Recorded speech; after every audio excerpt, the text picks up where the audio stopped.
So right now we have the one and only Rob Stapp from the Oceans Collective, who's on their tour of India right now. So I'll directly dive into my questions.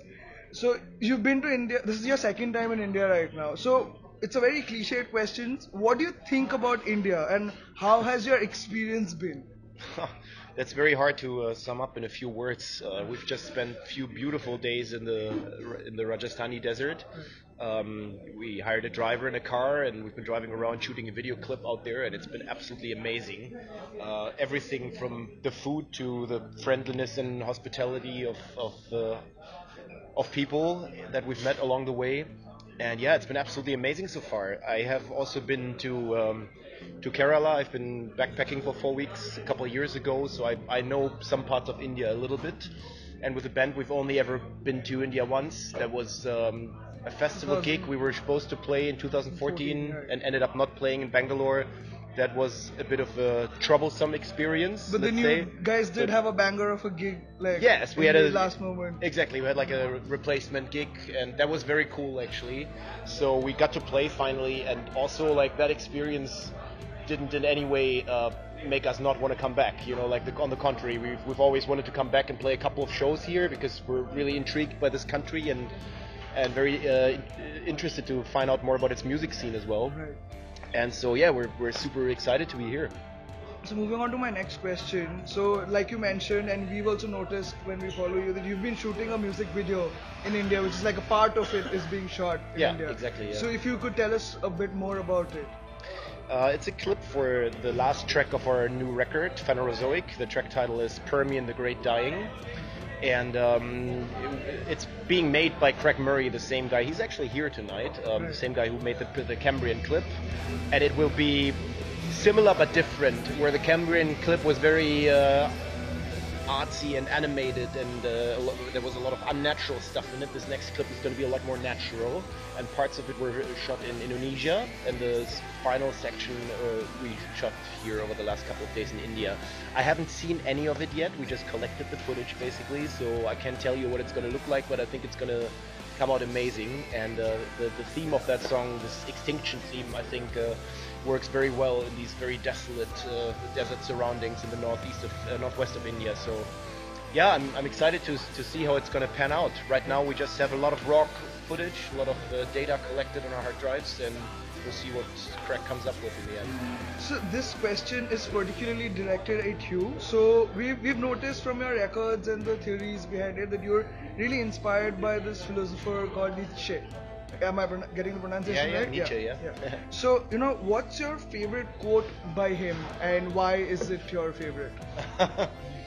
Oh, there's countless aphorisms and quotes. We've actually used quite a few of them in the lyrics to our songs. So the entire lyrics of Cambrian, Eternal Recurrence, the first track of the new record, is Nietzsche original text, basically. Right.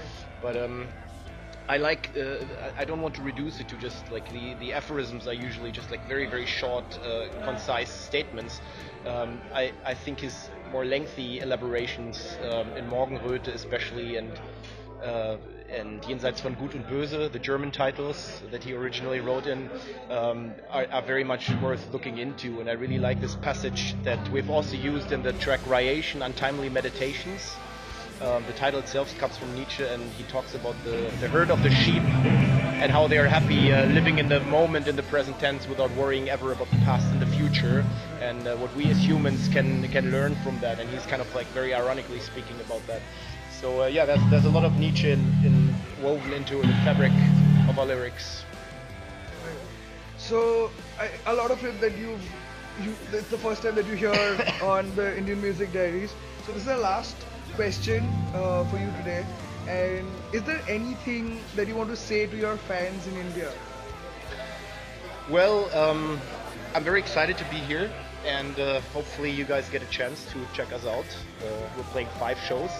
Tonight is the first one. We'll see how that goes. Then there's Bombay coming up, and Bangalore, and Guwahati, and Hyderabad. And yeah, we're super excited to be here. Please do check it out, give it a chance, and see you at a gig, and have a beer with us.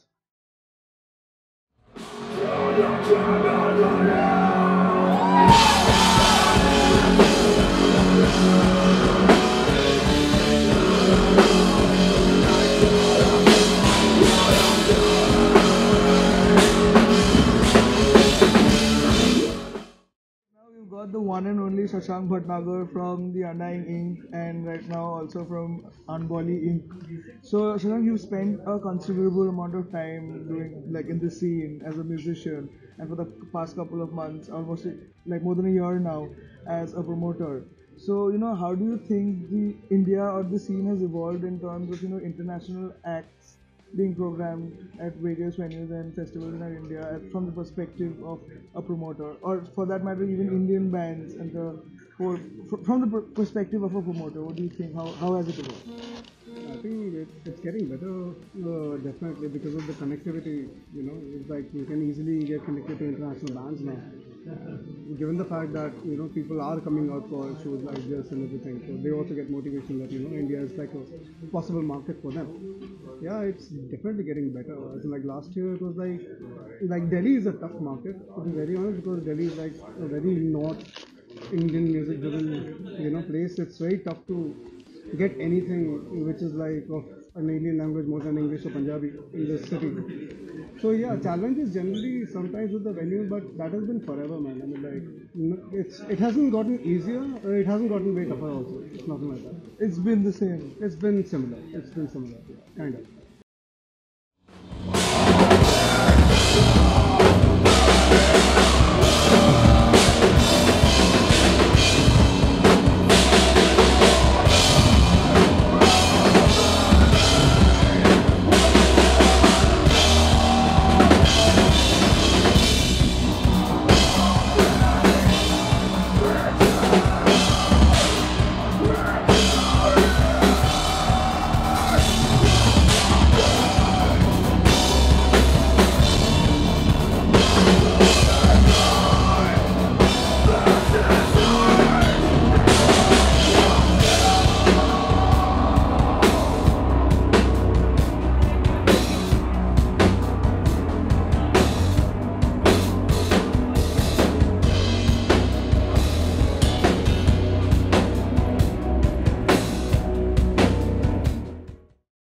So right now we have the one and only Mr. Ram from Unscene, who's responsible for this tour that's happening. A huge kickstart to 2019 with the massive The Ocean that you've got down.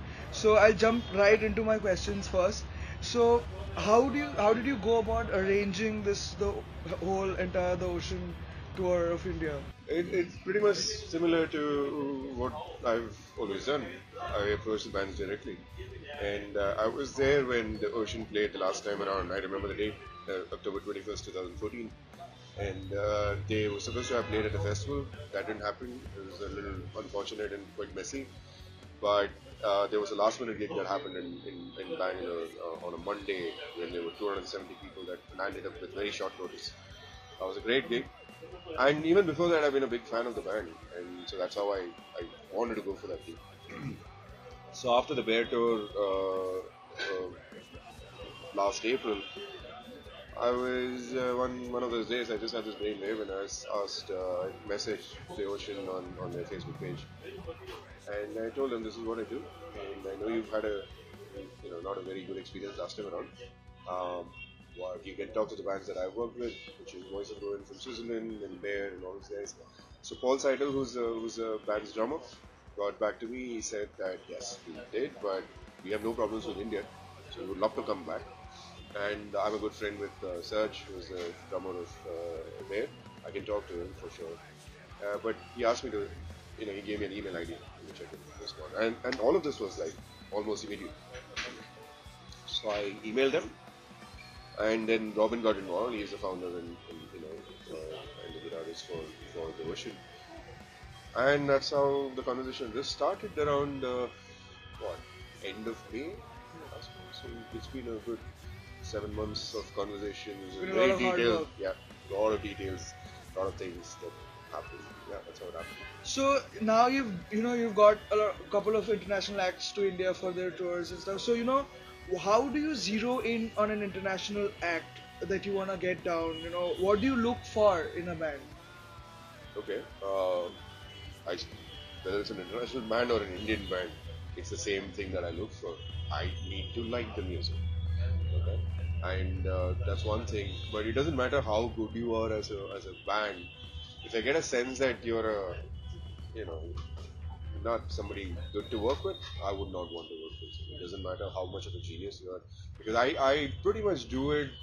I mean, at least the setup I do it on my own, and then I've got really good friends in different cities who help me set up the gig. But the setup and everything is essentially mine, so I really don't have the bandwidth to deal with nonsense. So I just go a little bit on judgment and good faith in terms of understanding that this band works for me. But essentially, I have to be almost like a fanboy for the band. That's how it happens. And I So do love you also take an account of how the audience might react? Not necessarily, because I mean, in the sense that yes, I would want to think in terms of I always do in terms of this is a band that the audience will like. Whether they do already or not is a different matter. The Ocean, for example, has a pretty good following globally. They have a very good following in India. So from the audience numbers perspective, I was more comfortable with this. But Bear was not a band that was very well known here. But I knew I've seen their live performance footage. I react to their music very powerfully. So I knew that this is a band that was going to win a crowd, and that's exactly what happened. They went with a significantly, maybe a 6 or 7 time increased audience, and these are people who are going to come for them the next time they play. So yes, there's a certain amount of audience involvement. I mean, or I think in terms of how the audience is going to react to it, but it is not necessarily a case of is it going to. I mean, does this band already have an audience? Sometimes it's a case of audience ought to watch. It's always a case of audience ought to watch. But sometimes it's a case of may not be much of an audience, but the audience will be there. In the Ocean's case, I haven't had to deal with that of much of an issue with that.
Are you guys the Ocean Collective fans?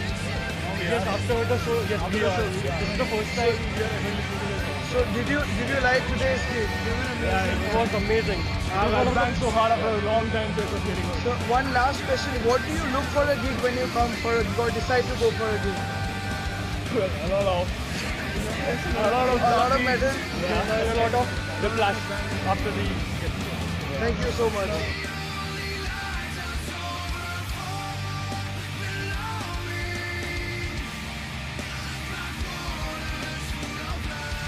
This gig and how was the kickstart to the entire tour? The gig was amazing. Like, we didn't know what to expect, because it's the first time in Delhi. But it actually ended up going pretty well. We loved the crowd. They were really into the music. They knew even the lyrics.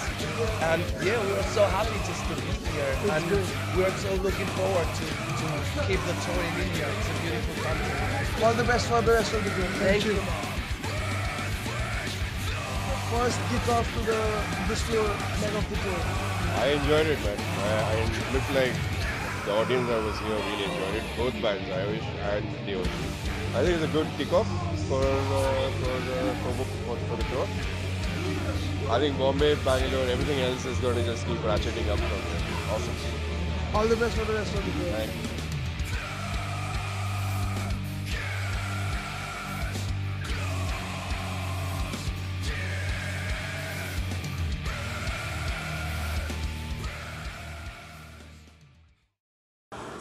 It's a video. Yeah. You should have told that earlier.